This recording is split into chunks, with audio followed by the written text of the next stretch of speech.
जब भी आप कोई शोध करते हैं तो जरूरी है कि एथिकल कमिटी क्लियरेंस होनी चाहिए, और जहां जहां भी शोध होता है उस जगह एथिकल कमिटी का गठन होना चाहिए। बिना उसके कोई भी रिसर्च या शोध मान्य नहीं है। आजकल तो इंटरनेशनल बॉडीज आ गए हैं कि अगर आप कोई ह्यूमन ट्रायल्स कर रहे हैं और अगर आप रजिस्टर्ड नहीं हैं तो आप अपने ह्यूमन ट्रायल्स के रिजल्ट्स पब्लिश किसी अच्छे जर्नल में नहीं कर सकते। तो एथिकल कमेटी क्या देखती है? एथिकल कमेटी ये देखती है कि नैतिक तौर पर आपका शोध सही है या नहीं है। 3 उदाहरण बताता हूं जिसके चलते ये एथिकल कमेटी जैसी एक प्रावधान बनाई गई है। पहला, हम सब जानते हैं कि सेकेंड वर्ल्ड वॉर, उस समय हिटलर ने ज्यूज के साथ, यहूदियों के साथ बड़ा बुरा बर्ताव किया था, और कई डॉक्टरों ने तो यहूदी बच्चों को या यहूदियों के साथ को ऐसे ऐसे इंजेक्शंस दिए जो कि जानते हुए कि इसके बुरे असर हैं उन्हें दिया गया। ट्विन स्टडीज भी कई किए गए, इंटरनेट पे देखें तो आपको कई मिलेंगे इस तरह की चीज़ें। और कई एक नए नए शोध किए, कई एक पॉइजनस गैस बनाए। लेकिन जब सेकेंड वर्ल्ड वॉर ख़त्म हो गया तो उसके बाद एक न्यूरनबर्ग कोड डेवलप किया गया, जहाँ की ये तय किया गया कि किसी भी एक ह्यूमन स्टडी के लिए ये नैतिकता के आधार होने चाहिए, एथिकल क्लियरेंस होना चाहिए। और उस समय हिटलर के समय के जितने भी डॉक्टर्स थे जिन्होंने इस तरह के कुछ एक्सपेरिमेंट्स किए थे, उनके ऊपर कानूनी प्रक्रिया चली। कई को मृत्युदंड मिला, कई को आजीवन कारावास मिला। तो पहली जो कदम थी कि नैतिक तौर पे आपकी रिसर्च सही हो, वो थी न्यूरनबर्ग कोड। और उसी सेकेंड वर्ल्ड वॉर के समय, ये दूसरी घटना मैं बता रहा हूँ, उसी सेकेंड वर्ल्ड वॉर के समय एक दवाई, एंटी एंग्जाइटी दवाई थी, थैलिडोमाइड, वो तैयार की गई। और नींद की समस्या हो गई थी, लोगों को बेचैनी हो गई थी, इसलिए उस दवाई से बड़ा आराम होता था। और विशेषकर ऐसा देखा गया कि जो गर्भवती महिलाएं हैं, अगर वो ये दवाई लें तो उनको एंटी एंग्जाइटी, उसमें आराम मिलता ही मिलता था।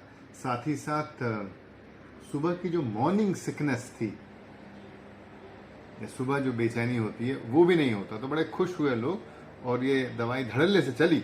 लेकिन जब अमेरिका में ये दवाई सप्लाई करने की बात की गई तो उस समय वहाँ की जो चेयरमैन ऑफ रेगुलेटरी बोर्ड थी, उस महिला ने इस दवाई को अमेरिका में आने से रोक दिया, ये कहकर कि सारे जो मापदंड होने चाहिए ये दिखाने के लिए कि दवाई असरदार तो है पर नुकसान नहीं करेगा, ये पूरी तरह से पूरे नहीं किए गए हैं, इसलिए इस दवाई को मैं अमेरिका में इस्तेमाल होने नहीं दूंगी।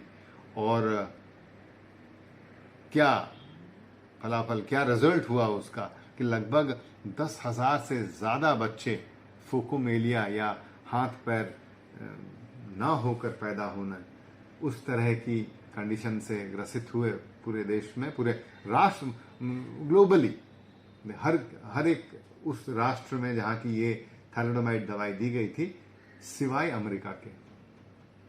तो एक महिला के चलते क्या हुआ कि रोक लग गई थी उस दवाई की अमेरिका में। तो उस समय के जो प्रेसिडेंट साहब थे, उन्होंने भी काफ़ी तारीफ की थी उस महिला की, और उस कारण कई एक अमेंडमेंट हुए, और FDA, जो आज का FDA है, वो इसी थैलिडोमाइड के चक्कर में लागू हुआ। ये दूसरा उदाहरण जो मैंने दिया अमेरिका के बारे में। तीसरा उदाहरण भी अमेरिका का है।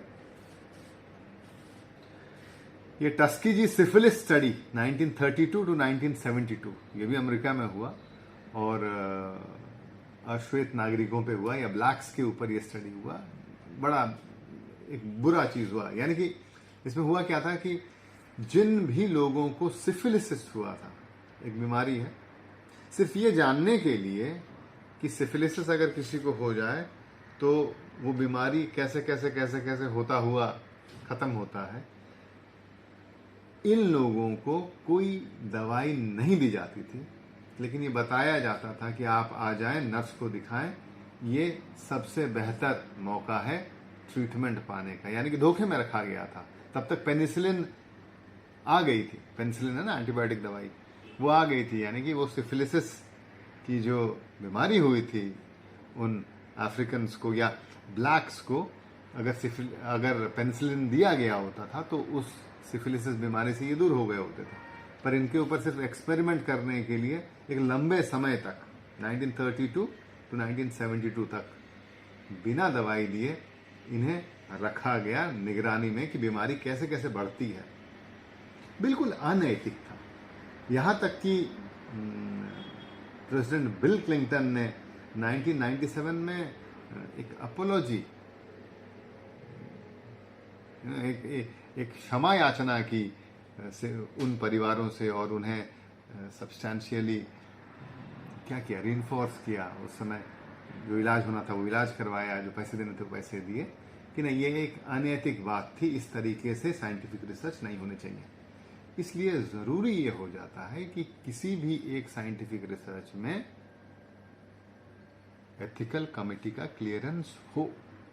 ये है अहमियत एथिकल कमिटी क्लियरेंस की। धन्यवाद।